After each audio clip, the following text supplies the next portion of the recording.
ተደባብራቸዋል። ያቺ ሰርጀሪ ያቺ ሰክራ እንትና የተናገረቻት ንግግር ሰርጀሪ ደም ስሯ ውስጥ ቀርታለች። እና ደግሞ የሰርጀሪ በጎች አንቺ ደግነሽ፣ አንቺ ንግስት ነሽ፣ አንቺ የዋነሽ ኳየሽ ምናምን እያሉ ልጅቷ በሰው ትመራ የለም ጭንቅላቷን ይቀይሯታል። አይ ነው መጣላት ብትፈልግ ራሱ እንደተጣላች አክት አታደርግም። አሁን ዛሬ ተናግሬያለሁ፣ በኋላ አብረው ገዝት ይገባሉ። አይ ነው በቃ ከተጣላችሁትም ድብልቅልቃችሁን አውጡት።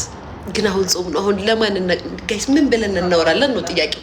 በጾሙ እናንተ ተሳስታችሁ እኛን ተሳስቱናላችሁ። እንደው ፈርዶብን እኮ እኛ እኮ ሚዲያ ላይ ያለን ሰዎች እኮ ፈርዶብን ሳይሏችሁ ትዋደዳላችሁ።